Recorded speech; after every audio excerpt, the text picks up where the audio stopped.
नमस्कार, स्वागत है आपका कमोडिटी कॉल में। आपके साथ मैं हूं नेहा आनंद। आज हमारे रडार पर बेस मेटल्स हैं। एकाएक इनकी चाल ही बदल गई है। आगे जानेंगे कितनी टिकाऊ है मेटल में ये तेजी। साथ ही सोयाबीन में आई तेजी पर रहेगी खास नजर। लेकिन अगर आपके पास किसी और कमोडिटी से जुड़ा कोई भी सवाल है जहन में, हमें कॉल करें। हमारा नंबर है 180020097890। आप चाहें तो हमें अपना सवाल व्हाट्सएप कर सकते हैं। हमारा व्हाट्सएप नंबर नोट करिए 7045220000। हमारे एक्सपर्ट्स देंगे आपके सारे सवालों के जवाब, बताएंगे कमाई के तरीके। तो डॉलर के मुकाबले एकाएक रुपए की जो चाल है वो बदल गई। एक समय 7.5 महीने की फ्रेश हाइस छूने के बाद इसमें तेज गिरावट आई और इसका सीधा असर हमने घरेलू कमोडिटी मार्केट पर पड़ता हुआ देखा, जिसमें सभी कमोडिटीज की चाल बदल गई। सोना जो 2 महीने के लोस पर था, वहां से तगड़ी रिकवरी दिखाई और अब 32,000 के करीब तेजी से दौड़ता हुआ दिखाई दे रहा है। 1% की मजबूती यहां पर है। चांदी ने भी अच्छा उछाल दिखाया है। 350 रुपए की तेजी यहां दिख रही है। 38,260 के पार ये कमोडिटी निकल गई। बेस मेटल्स में खासतौर से जो कि काफ़ी सुस्ती दिखा रहे थे, लाल निशान में काफ़ी समय से थे, वहां पर एकाएक हरे निशान में पूरा कॉम्प्लेक्स है वो रंग गया है। सबसे ज़्यादा तेज़ी कॉपर निकल में दिखाई दे रही है, 1.5 से 2.25% ऊपर है। इसके अलावा लेड और जिंक में भी 1 से 1.5% ऊपर हो रहा है कारोबार। कच्चे तेल में भी बढ़त देखने को मिली। अंतर्राष्ट्रीय बाजार तो पहले ही स्ट्रेंथन होते हुए दिखे थे। रुपया जो कमजोर पड़ा तो इसको भी सपोर्ट मिला है, लेकिन अभी भी 4100 के नीचे ये कमोडिटी है। एग्री कमोडिटी मार्केट में सरसों का दाम 11 महीने के निचले स्तर से कुछ संभलता दिखाई दे रहा है। फिलहाल 3770 रुपए के पास ट्रेड हो रहा है। जीरे ने जबरदस्त तेजी दिखाई, 400 रुपए का अपसाइड यहां दिख रहा है। 2 महीने के ऊपरी स्तर पर इसका भाव चला गया है। जौ में हमने आज तेज गिरावट देखी, कैस्टर में प्रेशर देखा। कॉटन में हमने ऊपरी स्तरों से प्रेशर आता हुआ देखा है। मेंथा में भी कुछ कमजोरी है, 1635 रुपए के पास हो रहा है कारोबार। आज हमारे साथ इंडिया निवेश कमोडिटीज के मनोज कुमार जैन और एसएसजे फाइनेंस के प्रियांक उपाध्याय जुड़ चुके हैं। नमस्ते, आप दोनों का स्वागत है। मनोज जी, आपसे शुरुआत करेंगे। बताइए कहां हैं आपकी हॉट पिक्स आज? दोनों ही रणनीति खरीदारी की होगी। पहली जो है वो चना अप्रैल वायदा में रहेगी। यहाँ पे 4240 के स्तरों पर खरीदारी करना चाहिए। 4210 का एक स्टॉप लॉस रखे और लक्ष्य होगा 4300 रुपए का। वहीं दूसरा जो पिक रहेगा वो ग्वारसीड अप्रैल वायदा में होगा। यहाँ पे 4300 के स्तरों पर खरीदारी करना चाहिए। 4260 का एक स्टॉप लॉस लगा है और लक्ष्य होगा 4380 रुपए। Very well. प्रियांक बताइए, नॉन एग्री स्पेस में आज बहुत उठापटक, बहुत भारी एक्शन दिखा है। बेस्ट पिक्स अभी आपकी कहां से आ रही हैं? हमारे पिक नेचुरल गैस में रही किया जा सकता है। 190.50 स्टॉप लॉस रहेगा और 211 के शॉर्ट टर्म टारगेट्स रहेंगे। वही जो बेस मेटल्स में पुल बैक आई है, मुझे लगता है कि जिंक एक सेल ऑन रैलीज का कैंडिडेट बन सकता है। 196 के आसपास बेचा जा सकता है। 199.60 स्टॉप लॉस रहेगा एंड 190 शॉर्ट टर्म टारगेट्स रहेंगे। ओके, तो जिंक और नेचुरल गैस में प्रियांक का फोकस है। उन्हें लगता है कि यहाँ पर आपको आज अच्छी कमाई का मौका मिल सकता है। इनफैक्ट हमारा जो फोकस है वो बेस मेटल्स पर ही है, क्योंकि एकाएक इनकी जो चाल है वो बिल्कुल पलट गई है। पिछले दिनों की सुस्ती के बाद चौतरफा तेजी यहाँ पर आती हुई दिखी है। निकेल जिंक के दाम हमने 1.5 से 2% बढ़ते हुए देखे हैं। कॉपर में अच्छी तेजी है। बाकी तमाम मेटल्स भी तकरीबन कम से कम 1% की तो तेजी लेकर चल ही रहे हैं। एल्यूमिनियम है जो 0.5% के बढ़त पर यहाँ ट्रेड कर रहा है। बड़ा सवाल अब ये है कि अब रुपए की कमजोरी की वजह से तो ये स्ट्रेंथ दिख गई, लेकिन क्या फंडामेंटल्स फिर से पलटते हुए या तगड़े दिखाई दे रहे हैं? ये बताने के लिए सीएनबीसी टीवी 18 की कमोडिटी एडिटर मनीषा गुप्ता जुड़ चुके हैं। मनीषा बताइए, क्या सिर्फ ये कमजोर रुपए का ही कमाल है या वाकई में कुछ प्रबल फैक्टर्स हैं जो इसे इतना सपोर्ट दे रहे हैं? नेहा, भारतीय बाजारों में जिस तरह की बढ़त देखने को मिली है वो ऑफ कोर्स रुपए का फैक्टर है, क्योंकि इंटरनेशनल मार्केट्स में 1-1.5% जैसी बढ़त यहाँ पर नहीं है। एट मोस्ट क्वार्टर और 0.5% जैसी तेजी हमने यहाँ पर मेटल्स में आते हुए देखी है। लेकिन अगर ग्लोबल मार्केट्स में भी देखें तो जिस तरह से यूएस डॉलर 3 हफ्ते के आसपास कारोबार कर रहा है, उसका फायदा यहाँ पर देखने को मिला है। और जिस तरह से चाइना ने कहा है कि वो यहाँ पर वैट कट कर देंगे मैन्युफैक्चरिंग और बाकी सेक्टर्स के लिए भी 1 अप्रैल से, आई थिंक ये बहुत बड़ा एक बूस्ट सेंटिमेंटल बाजार को देखने को मिला है। ऑफ कोर्स इसका इंपैक्ट काफी समय के बाद आएगा, लेकिन इमीडिएटली बाजार ये मानता है कि चाइना जो कदम उनको उठाने चाहिए वो उठाएंगे यहाँ पर बूस्ट करने के लिए, ग्रोथ भी, लिक्विडिटी भी और इकोनॉमिक डेटा भी। तो उसका फायदा ऑफ कोर्स यहाँ पर मेटल्स में देखने को मिला है।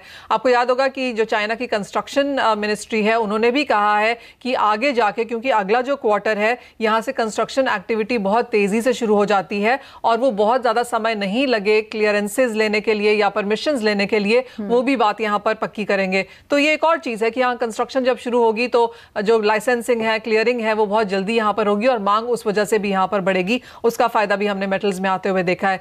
इसके अलावा जो यूएस चाइना की बातचीत है, वहाँ पे भी माना जा रहा है कि अप्रैल में वहाँ पर यूएस एंड चाइना के रिप्रेजेंटेटिव्स मिलेंगे। एक कॉन्क्रीट प्रोग्रेस वहाँ पर देखने को मिली है। ऑफकोर्स जब तक डील नहीं होती तब तक नहीं हुई है, लेकिन जिस तरह से ये प्रोग्रेस हमने बातचीत में आते हुए देखी है और टैरिफ बढ़ते हुए नहीं देखे हैं, उसका भी फायदा हमने मेटल्स में लगातार आते हुए देखा है। और जैसे हम बात करते रहे हैं कि ज्यादातर मेटल्स यहाँ पर डेफिसिट में हैं 2019 में, तो उसका फायदा ऑफकोर्स हमने यहाँ पर प्राइसेस में बनते हुए देखा ही है। अगर आप अभी भी देखें तो कॉपर और जिंक आपके रडार पे सबसे बेहतरीन मेटल्स निकल के आएंगे। बाजार ऑफकोर्स निकल और एल्यूमिनियम पे भी यहाँ पर खरीदारी के मौके बना रहे हैं। तो डिप्स पे आई थिंक यहाँ पर अभी भी बाइंग के पॉजिटिव के मैटर्स हैं। फर्स्ट क्वार्टर जहाँ पर हमने इतनी ज्यादा मांग आते हुए नहीं देखी, उसके बावजूद भी ये काफी स्ट्रॉन्ग क्लोज हो रहा है। तो सेकंड क्वार्टर में आप एक्चुअल डिमांड यहाँ पर आता हुआ देखेंगे तो उसका फायदा यहाँ पर मेटल्स में होगा डेफिनेटली। और मैं कुछ रिपोर्ट्स भी पढ़ रही थी जिसके मुताबिक अब जो सेकंड क्वार्टर है चाइना में, उसमें कुछ सुधार देखने को मिल सकता है। जैसे फर्स्ट क्वार्टर टिपिकली यहाँ पर कमजोरी का रहता है, तो अब सेकंड क्वार्टर में कुछ सुधार के संकेत जरूर मिल सकते हैं। तो ये मेटल्स के लिए ऑफकोर्स अच्छी बात हो सकती है। शुक्रिया मनीषा सारे डिटेल्स रखने के लिए। प्रियांक, आज आपने अपने हॉट पिक में जिंक को जगह दी है लेकिन शॉर्ट की सलाह दी है, क्या ये सिर्फ आज के लिए है? क्या आपको लगता है कि मेटल्स में इवेंचुअली ये जो तेजी है वो टिकाऊ हो सकती है, या इक्के दुक्के पॉकेट्स ही हैं जहां पर कुछ मजबूती है? नहीं, देखिए ओवरऑल जो बेस मेटल्स का आउटलुक है वो एक पॉजिटिव ही है। Medium to longer term perspective से हम पॉजिटिव है बेस मेटल कॉम्प्लेक्स से। शॉर्ट टर्म की ये स्ट्रैटेजी है, maybe 1 to 5 trading sessions आप कह सकते हैं। तो शॉर्टर टर्म में मुझे दिखता है कि 200-201 जो एक ये हर्डल है जिंक के लिए, वो इमीडिएटली क्रॉस करना थोड़ा मुश्किल रहेगा। हमने पहले भी देखा 200 से एक डिप आया 189 189 से अभी ये हमने रैली देखी है 195-196। तो मेरा मानना है 200-201 एक स्टेप रेजिस्टेंस है, इमीडिएटली क्रॉस करना मे बी टाइम बताएगा। एक बार फिर से हम विजिट कर सकते हैं रीसेंट लोज ऑफ अराउंड 190। लेकिन प्रियांक, ये सिर्फ आप जिंक की बात करें, बाकी मेटल्स का क्या? क्योंकि कॉपर, निकल ये भी कुछ टॉप परफॉर्मर्स रहे हैं। निकल तो खासतौर से इस साल हमने इसे 25-30% जोड़ते हुए देखा है रिटर्न के मामले में, और स्टेनलेस स्टील को ये फॉलो करते हैं। तो क्या जिंक के अलावा भी ये मेटल्स हैं या कोई और मेटल है जो अच्छा प्रदर्शन दिखाएगा? डेफिनेटली निकल ये काउंटर दिखता है, हमें काफी पॉजिटिव दिखता है। 850-870 जोन्स काफी अच्छे सपोर्ट जोन्स है। एक इनिशियल डिप भी देखा था हमने लास्ट फ्यू ट्रेडिंग सेशन से 880-875 के जोन से एक बाउंस बैक दिखा है। लेवल से ये एक स्ट्रॉन्ग सपोर्ट जोन्स के पास खड़ा है। फिर से हम एक बार 950-970 शॉर्ट मीडियम टर्म में हम एक्सपेक्ट रखते हैं। कॉपर भी मुझे लगता है कि एक अच्छा परफॉर्मर रहेगा। अभी फिलहाल एक चॉपीनेस रह सकती है at least in the short term, but eventually the trend is on the upside. Okay, so bottom line यही है कि ये जो कुछ मेटल्स के बारे में अभी प्रियांक ने बताया, जिंक में भले या शॉर्ट की सलाह दी है, लेकिन इवेंचुअली आगे कुछ हर्डल्स पार करते हुए 200 का स्तर फिर से वो यहाँ पर 200 के पार निकलता हुआ देख रहे हैं। निकल हम पहले भी बता चुके हैं कि हर डिप पे खरीदारी बनती है, 960-70 के लेवल्स की बात हो रही है। एंड कॉपर में भी ऑफकोर्स जो अपने सपोर्ट्स के काफी करीब खड़ा है, अब निवेशकों के लिए यहाँ एक्यूमुलेशन का मौका है। लेकिन मनोज जी, मैं आपसे समझना चाहूंगी, क्योंकि रुपया एक बड़ा फैक्टर रहा है जिसने पिछले कुछ हफ्तों में पूरे कमोडिटी मार्केट पर अपना दबदबा बनाकर रखा है। जरा बताइए अब यहाँ से क्या किया जाए? 69 का स्तर तो छू चुका है, छू ही रहा है, यहाँ से क्या करें? क्लोजिंग स्ट्रैटेजी क्या होगी? थोड़ी सी वीकनेस यहाँ से बढ़ सकती है रूपी में, क्योंकि लास्ट वीक भी हम बात कर रहे थे तो बोला था कि एक 6840 6850 अहम रेजिस्टेंस होगा, और आज उसी के आसपास से जो रूपी ने यू टर्न लिया है, मेरा मानना है कि जो गिरावट है वो एक्सटेंड हो सकती है कल या 1-2 ट्रेडिंग सेशन के लिए, और 6920 से 6940 तक जो है एक बार फिर से जो है डॉलर जो है रैली कर सकता है। तो अभी अगर किसी की खरीदारी की रणनीति है तो उसको कैरी फॉरवर्ड कर सकते हैं। 20 से 30 पैसे की रैली जो है और डॉलर में यहाँ से देखने को मिल सकती है। ठीक है, चलिए रुक करते हैं मंडी की खबरों का।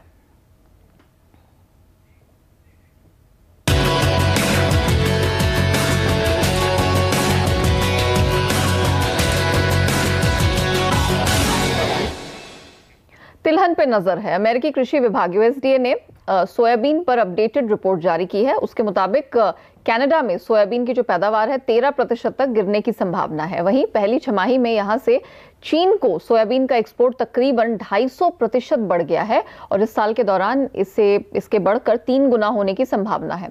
ऐसे में ग्लोबल सोयाबीन मार्केट में रिकवरी के अब संकेत मिलने लगे हैं। घरेलू बाजार में भी आज इसका रिफ्लेक्शन दिखा, जहां सोयाबीन कुछ तेज दिखा। साथ साथ सरसों, जिसका दाम तकरीबन साल भर के लोस पर था, वहां पर भी हमने रिकवरी देखी है। 3770-80 के पास, हाँ, उन्हीं लेवल्स के पास 1% की स्ट्रेंथ दिख रही है। मनोज जी, क्या अब इसे माना जाए कि सोयाबीन, सरसों, ये जो पूरा कॉम्प्लेक्स अब तक काफी मार झेल चुका था इंटरनेशनल मार्केट में टर्मोइल की, अब ये संभल रहा है? क्या ये अक्यूमुलेशन का सही मौका होगा? सोयाबीन की अगर बात करें तो यस, वहां पे एक थोड़ी सी जो है रिकवरी प्राइसेस में देखने को मिलेगी। 3600 जो एक स्ट्रॉन्ग सपोर्ट अभी भी बना हुआ है और उसके नीचे कीमतें फिसलते हुए नहीं दिखी है। CBOT पे भी हमने फिर से एक अपसाइड जो है बनते हुए देखी और 900 पॉइंट के ऊपर जो है फिर से CBOT अब कारोबार कर रहा है। रुपी में भी थोड़ी कमजोरी देखने को मिली है। तो सारे ही जो फैक्टर्स है वो एक पॉजिटिव है कहीं ना कहीं सोयाबीन की प्राइसेस के लिए। मेरा मानना है कि जो रैली निचले स्तरों से हुई है वो थोड़ी एक्सटेंड होना चाहिए। 3740 जो है इमीडिएट रेजिस्टेंस रहेगा। उसके ऊपर अगर कीमतें सस्टेन हुई तो ये रैली 3800 तक भी जो है कंटिन्यू हो सकती है। तो अगर किसी की खरीदारी की पोजीशन है तो बने रह सकते हैं। नीचे में 3620 के नीचे का एक स्टॉप लॉस रखना चाहिए। पहला लक्ष्य 3740 और उसके बाद दूसरा लक्ष्य जो है 3800 का हो सकता है। वहीं अगर हम सरसों की बात करें तो वहां पे जो रिकवरी है वो सस्टेनेबल रहेगी, ये थोड़ा डाउट है, क्योंकि जिस तरह से डोमेस्टिक प्रोडक्शन के नंबर्स निकल कर आ रहे हैं लगभग 87 लाख मेट्रिक टन के, जो कि गत वर्ष की तुलना में लगभग 20 से 25% ज्यादा है। तो उस लिहाज से जैसे जैसे अराइवल्स जो है मंडी में बढ़ेंगे क्रॉप के, तो कहीं ना कहीं जो है ये प्रेशर बनता हुआ दिखेगा प्राइजेस पे। तो अभी यहाँ पे जो है लंबे समय की अवधि के लिए खरीदारी के लिए वेट करना चाहिए। मेरा मानना है कि अप्रैल मंथ में जो है कीमतें एक बार 3600 तक का स्तर NCDX के ऊपर दिखा सकती है। तो वो सही समय होगा खरीदारी करने के लिए। वर्तमान स्तरों पर खरीदारी से बचना चाहिए। ठीक है, तो सरसों में करे थोड़ी और सुस्ती का इंतजार, 3600 के पास मिलेगा एंट्री का अच्छा मौका। लेकिन सोयाबीन में कुछ खरीदारी की जा सकती है। इवेंचुअली 3740 और फिर 3800 का भाव फ्यूचर में दिखाई दे रहा है। पहले दर्शक जलगांव से प्रवीण इनका नाम है। प्रवीण जी नमस्ते। हाँ मैडम। हाँ, क्या सवाल है आपका? हाँ, मैं किसान हूँ। हाँ। मेरे पास 160 क्विंटल माल पड़ा है। अच्छा। हाँ, तो मैं अब उसको कब तक होल्ड करूँ या कब बेचूं? बिल्कुल, अभी एक्साइटमेंट तो जाहिर तौर पर कॉटन किसानों के मन में होगा, क्योंकि अच्छी खासी तेजी कॉटन ने कमबैक दिखाया है। मनोज जी बताइए, अब कॉटन में कितनी तेजी दिख रही है? किसान के लिहाज से कितना रुकना चाहिए? अगर नेहा इनका नजरिया थोड़ा सा दो महीने का लगभग रुकने का हो, तो मेरा मानना है कि मई तक कीमतें एक बार जो MCX कॉटन की बात करें तो 22,500 तक जो है कीमतें एक बार दिखना चाहिए। वहीं अगर NCDX कपास की बात करें तो यहाँ पे 1200 से 1220 तक के लक्ष्य देखने को मिल सकते हैं। तो अगर थोड़ा सा नजरिया है रुकने का 1 से 2 महीने का, तो रुकना चाहिए। जो बढ़त है वो बरकरार रहना चाहिए ग्रेजुअली, लेकिन धीमी धीमे जो है बढ़त देखने को मिलेगी। लेकिन मेरा मानना है कि 22,500 तक का जो है इस तरह एक बार MCX कॉटन के लिए देखने को मिल सकता है मई। बिल्कुल। चलिए, हापुड़ उत्तर प्रदेश से हमारे एक दर्शक ने अपना सवाल भेजा है। प्रियांक, इनका सवाल निकल में है। 4 लॉट बेचे हैं 892 के भाव से। अब कमोडिटी तो आ गई है 900 के ऊपर, क्या करें? देखिए, उन्होंने लोअर लेवल जो सपोर्ट जोन्स हमने डिस्कस किए 880 890 जोन्स, वहाँ पे शॉर्ट किया है। मेरा मानना है कि एक बार 910 का एक स्टॉप लॉस, 910 912 का स्टॉप लॉस मेंटेन कर लेवे। अगर उसके ऊपर अगर निकलता है तो एक बार शॉर्ट पोजीशन में से एग्जिट ले लेना चाहिए। ओके। जोधपुर से व्हाट्सएप के जरिए अमित जी ने अपना सवाल हमें भेजा है। ये कारोबारी है मनोज जी, और कोरिएंडर इनके पास 20 टन के आसपास है, 6000 के भाव से लिया था। तो अब ये समझना चाह रहे हैं कि क्या करें, पोजीशन अपनी निकाल दें या थोड़ी और बढ़त का स्कोप है यहाँ पे? नहीं, बिल्कुल होल्ड करना चाहिए, क्योंकि अब अराइवल्स भी जो है धीरे धीरे समय अप्रैल के बाद जो है निकलेगा, अराइवल जो कम पड़ेगी मंडीज में। और इस बार जो उत्पादन है वहां पे भी गिरावट है धनिये की अगर बात करें तो यहाँ पे मेरा मानना है कि अप्रैल मई के बाद जो है एक और अच्छी रैली धनिये की कीमतों में देखने को मिल सकती है। अगर इनका महीना नजरिया 3 से 4 महीने का रुकने का है तो यहाँ पे मेरा मानना है कि 6,800 से 7,000 तक के स्तर देखने को मिल सकते हैं। अच्छा। तो लॉन्ग टर्म जो व्यू है वो पॉजिटिव है, अगर होल्ड कर सकते हैं तो रुकना चाहिए। नीचे में 5,850 जो है एक स्ट्रॉन्ग सपोर्ट हमेशा बना रहेगा और ऊपर में एक बार 6,800 7,000 तक के स्तर देखने को मिल सकते हैं। राजू जी हमारे साथ जुड़ चुके हैं फोन लाइन पर। सर नमस्ते, क्या सवाल है आपका? हाँ नमस्कार मैम। हाँ सर, अपना सवाल पूछिए। हाँ 39,000 में मेरा सिल्वर बाई है मैडम। 39,000 पे आपका सिल्वर बाई है। ओके, इसकी कीमतों में एक कमबैक तो दिखा है, लेकिन इनके लेवल से अभी भी काफी दूरी पर है सिल्वर। प्रियांक, क्या करेंगे? देखिए, हमने देखा है कि प्रेशियस मेटल्स में एक कंसोलिडेशन है एंड जिस तरह से आज रुपी वीकेंड हुआ है तो मेरा हिसाब से एक पुल बैक में उनका भाव आ सकता है। तो वहाँ पे एक बार एग्जिट ले लेना चाहिए, क्योंकि फ्रेश तेजी के लिए मुझे लगता है कि 39,500 800 के ऊपर अगर सस्टेन होएगा तो एक फ्रेश राउंड ऑफ तेजी आ सकती है। ओके, तो यहाँ पर फिलहाल ज़्यादा स्ट्रेंथ तो दिखाई नहीं दे रही है। अमित हमारे साथ जुड़ चुके हैं फोन लाइन पर चंदौसी से। अमित नमस्ते, क्या सवाल है आपका? नमस्ते मैडम, मैंने 1680 रुपए में और 85 रुपए में एक लॉट खरीद रखी है मेहनता की। 80 और 85 में। ओके, मनोज जी क्या लगता है, अभी तो इनके लेवल से मेहनता काफी नीचे है, क्या रुकना बनता है इन दोनों पोजीशंस पे? बिल्कुल, ऊपरी स्तरों पर इनकी खरीदारी है, पर जिस तरह से रुपी में कमजोरी आई है तो मेरा मानना है कि एक बाउंस बैक देखने को मिल सकता है। अच्छा। 1620 के आसपास का एक स्टॉप लॉस मेंटेन करना चाहिए और 1685 1690 अगर कीमतें आए तो एक बार बाइंग की पोजीशन से एग्जिट करना चाहिए। ओके, हैदराबाद से अंकुर ने अपना सवाल हमें व्हाट्सएप के जरिए भेजा है। प्रियांक, इनका सवाल गोल्ड में है। एक लॉट उठाया है 32,890 के भाव से। अब जरा बताइए कि क्या किया जाए।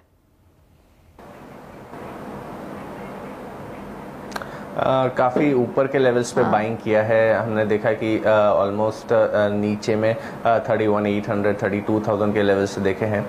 तो यहाँ से अगर एक पुल बैक आता है मे बी अराउंड 32,000 32,100 के आसपास, तो एक बार एग्जिट ले लेना चाहिए, क्योंकि अभी एक ब्रॉडर रेंज में गोल्ड का prices at least in the short term दिखता है। तो क्या 32,000 एक अभी रेजिस्टेंस है, उसके पार जाता दिख नहीं रहा है? हाँ, फिलहाल एक शॉर्टर टर्म पर्सपेक्टिव से अगर मैं देखूं तो 32,000 32,200 ही एक रेजिस्टेंस रहेगा। उसके ऊपर अगर सस्टेन होना शुरू होगा तब एक रैली आएगी। फिर भी उनका भाव 32,800 के आसपास है।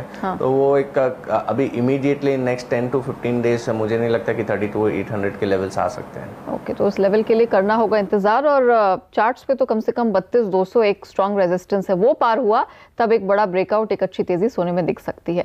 चलिए, इसी के साथ कमोडिटी कॉल में वक्त हो गया है मनोज और प्रियांका, आप दोनों से इजाजत लेने का। मुझे भी दीजिए इजाजत, लेकिन आप बने रहिए, देखते रहिए CNBC आवाज। नमस्कार।